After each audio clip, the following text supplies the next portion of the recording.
I want to start off and ask because you recently just moved. So I want to know what inspired that leap for you. Yeah, the Australian dream, hey. Mm, Honestly, I don't know what it was specifically. I think it's just where I'm from in Cornwall. If you have like a one really sunny day in the year, it's just like the most beautiful thing. And like the sunrises and the sunsets and the surfing and the lifestyle, like everyone's just so happy on those days. Like summer in Cornwall is beautiful, and that's how I grew up. And then, the more you get older and like the other part of the worlds are accessible, and then like I realized that people in Australia kind of have that summer all the time. I was like, what? Why doesn't everyone just live there then? And honestly though, coming here, I think it everyone from the UK has come here. There is so many people from the UK that are just like, yeah, I'm never going home. It's just like, yeah, I mean, what I was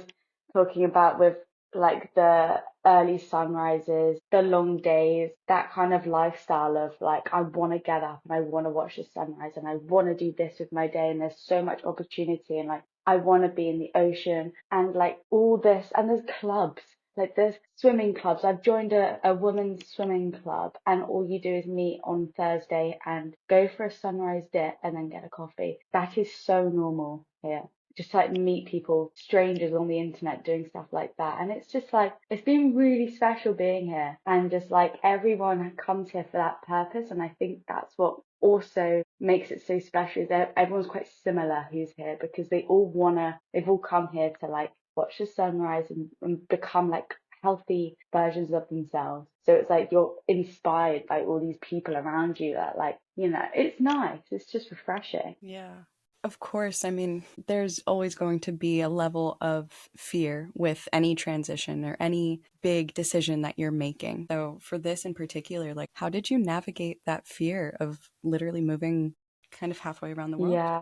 If I'm being completely honest with you, I did not think about it. I didn't until recently, and I've actually really been struggling with it recently because I have not processed anything. And I was like, just since I graduated from uni, I was like, I'm going to Australia. I'm going, I'm going. I literally was even in the car, like driving to London with my mom, just like so excited, so naive, like didn't even think once that about what I was doing, that the fact, and I sold my car, like I have no intention of going home. Like it was, I just got rid of everything and went. And then, like, I think it was about a month ago when I have a very bad habit of not being able to slow down, right? Because I have 10 million thousand hobbies that make me feel alive and passionate, but it means that I don't have much time to slow down and chill out. And I find it really hard as well to do that. But the other week, I was like, right, Elsa, you need to chill. It was getting like to like exhaustion stage. And then I was like, oh my God, like I'm actually so far away from home. And this is month 4, and now it's hit me. And I was like, I miss my family. I really miss my family because we're very close. But then there's this like also other side of like, but even if I miss it, I can miss it as much as like I possibly can. But I'd go back and it'd be exactly the same. And all I'd need is a day and be like, yeah, everything's still the same. Then I can come back again, but that would just cost me like £2,000. So I think that's the biggest reminder that I've had. And like I've been reminding myself is like it will be the same. It will always be there for when you get back. But like you're out here now. This is now. Why are you thinking about all those times you had at home? Like you can have them again. But like you're here, like you're living your little Elsa's dream right now. And I think that's easy to forget when you're homesick, because homesick's hard, especially in Australia because you can't, the time zones are like I keep having these like midday crisis where I'm like, oh my God, or like something really cool's happened. And I gotta tell someone. And then I go and call everyone. Oh, I'm gonna sleep. I don't know if you can swear on the podcast. But I want to sleep. And it's just like that kind of is quite disconnecting over time. Truly. Because you think, oh no, I can call them in the evening and my morning, or vice versa. it's not actually that easy. And I think that's one thing that I thought wouldn't be as hard as it is actually like organizing an evening and a morning. Yeah, the scheduling of it. I know that that was the hardest thing for me. And honestly, it was during those two times that I was living away from home that I had moments in the middle of my day and I couldn't turn to anybody, any of my security people. And Yeah. it was me in my car or in my room or at the park or wherever, just seeking that solitude for myself and like crying about it and journaling and like really just allowing myself to feel the feelings of missing family and missing what I'm missing. And then through that process of giving myself that space came the realization and came that like silver lining of okay, of Yeah. course I'm going to miss them. I'm always going to miss them. But if I'm not doing this right now, I'm going to be doing with my life. But you know what's so like important, like what you're saying there about like our default is to kind of call someone when we're like when we need help and like and yeah, I mean it's great to have like a support network and it's amazing. But when you like I've had some like the happiest I've ever been out here already, but also like the saddest I've ever been out here. And when you can get through those periods with just yourself and your journal or your podcast or you know your morning routine, all those habits for me, like dancing in the lobby before I leave the house, little things like that is like if I can rely on my habits, then I'm literally unstoppable. Like if I can be that low and get through it, I can do anything. And I think learning to do that when you're traveling and when you're on your own is so hard, but it's so important. Yeah. I am obsessed with your lobby dancing videos so much, so much. And I've started to do that. Like, you know what? I'm going to set up my phone and I might post it, might not post it, but I'm just going to do a little dance because I was inspired by you and it made me feel so good. I was doing it. Yeah. It's so good, isn't it? Truly. Yeah, yeah. It's just like, oh my God, actually, do you know what I read the other day? And this is fascinating. You know how when dogs are scared, they shake, like their whole body shake. Like, and a lot of animals do when they're really scared and anxious is they shake their body because apparently it's something to do with their parasympathetic nervous system and shaking out your anxiety is an actual primitive thing that we do. So when it was like, I like wiggling your arms whenever I'm like anxious and I like need to leave the house and do stuff.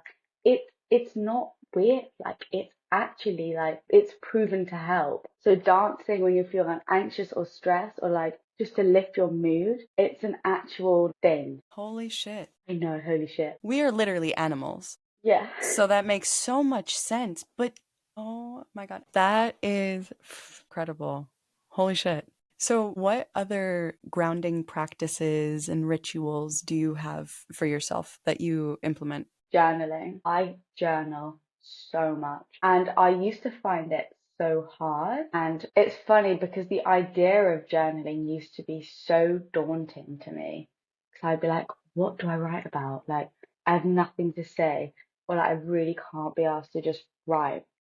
So all I did was just write, I don't know, even if it was just like bullet points of what I've done, that to me is enough because it keeps me in the habit of opening it, writing something, shutting it to the point where I'm at now, where I get home and I'm like, where's my journal? I open it up and it's like essay, essay, essay. I have so much in my brain that now that I don't know what I'd do if I didn't write stuff down, I think my head would explode because there's so much in there. Once you start writing, you just start going. Do you find that? I mean, do you journal a lot? I used to journal a lot more.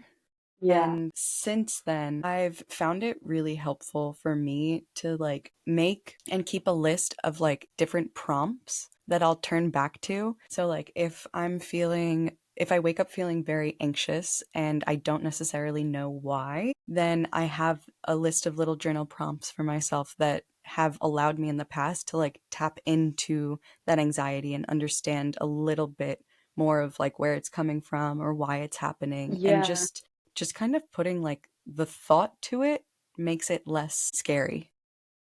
Yeah. Because then you can feel like you can start getting some control over it because you're like, right, if I know where it's coming from, not only do you know maybe how you could help it, but how you can prevent it as well. Mm-hmm.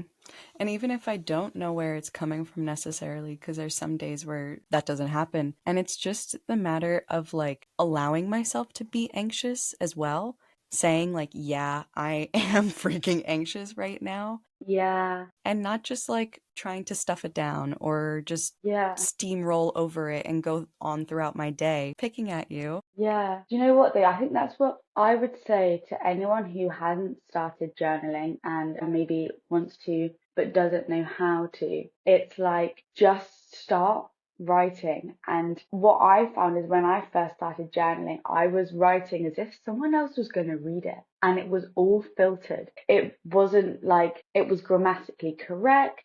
I'd make sure it all made sense, and I wasn't actually allowing myself to truly express how I feel, and it was so weird when I realized that, and I was like, no one's gonna read this. I can actually just say exactly what I want and exactly how I feel, and no one knows because it's my journal. And that's helped me write a lot more.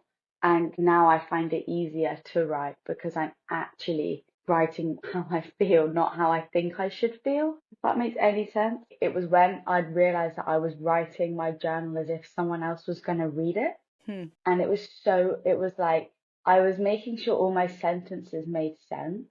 I was kind of filtering how I really felt. And I was writing as if I was writing some kind of like fucking novel or like story of Elsa's life.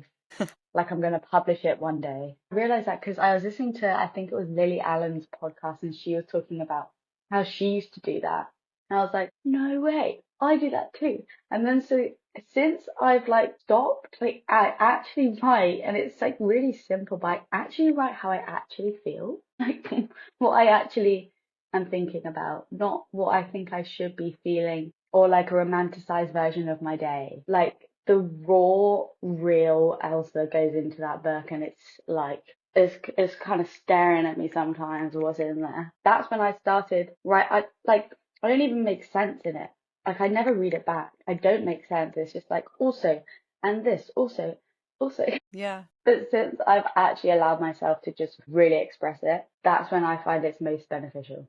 I completely agree. That's so funny that you say that you were writing for somebody else because if I were to look back in my journals, there's a distinctive moment where I started writing for myself. And I think that that was genuinely probably the start of, I think, meeting myself deeper and like meeting myself without the bullshit of like wanting to look a certain way, even in my fucking journal. Like, No, it like was, why is that so ingrained? I don't know, could stem from a fear of being seen Mm. and being all of me. Yeah, because there's been times in like my childhood and where I've been called too much or I've felt too much from reactions of other people. And so I think there's like this maybe innate sort of dialogue that just goes on in our head without us even realizing of like not wanting to be the full expression of ourselves for the fear of Judgment. Yeah. yeah. Mm.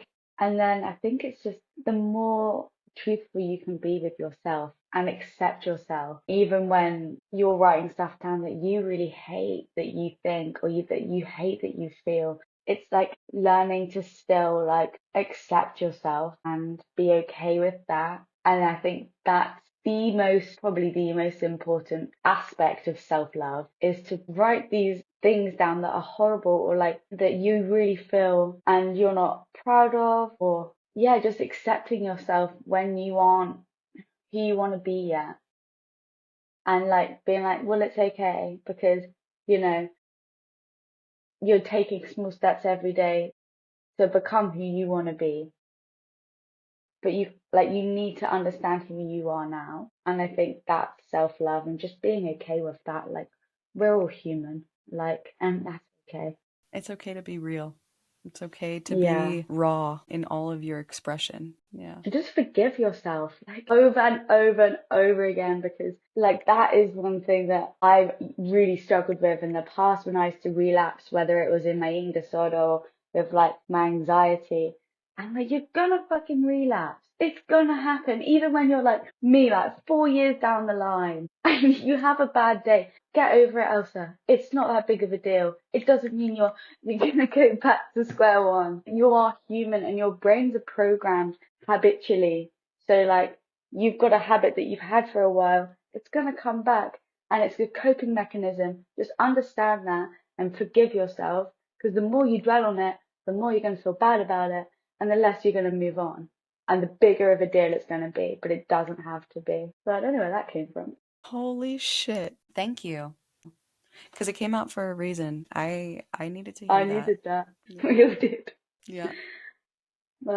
Sometimes I feel like I have this witch in me that's like so right and spiritual all the time, but I just never listen to her. Mm. Can I ask you, why don't you listen to her? Yeah. I think I'm so good at giving advice because I've been to so much therapy and I've got so many tools and ways of coping. And like I literally have like a toolbox full, like something happens and I've got a remedy for that. Or I've got a good habit for that, or I know a good breathing technique. Like I literally have such a full toolbox. But when something happens to me, like I am getting a lot better. Don't get me wrong. Like I'm like, okay, Elsa, we got this. Minor, minor. But sometimes I don't know. Sometimes it's just I don't even know if I can explain why I don't listen to it yet. I don't know if it's just a part of growing up and learning to listen to yourself. Because I'll take advice off other people. Yeah, like if someone were to tell me exactly what I know, I would listen to them and be like, oh, thank you so much for your help, and I will really take that on board. But if I were to tell myself the exact same thing, I'd be like, oh, shut up. Hmm. So I don't know. We are so funny. Our brains are so funny. I am reading this book right now, and it's called Witch by Lisa Lister. And it is essentially reclaiming that word because it doesn't necessarily mean the Wicked Witch of the West with the hat and the broom and she's evil. No, a witch is a healer. A witch is a woman in history, has been the medicine women of communities, have been literally therapists. Those were technically considered witches back then. And so now in this day, I am consciously accepting that term and owning it and being like, yeah, I am a fucking witch because I love my herbs. I am the same way. Like somebody has an ailment, I'm like, ooh, I know what you can use. And it's just, it makes me feel so alive and in tune. Yeah, it's powerful. Yeah, it totally, Yeah. totally is. So this is your invitation to reclaim your witch. Do you know what? Yeah.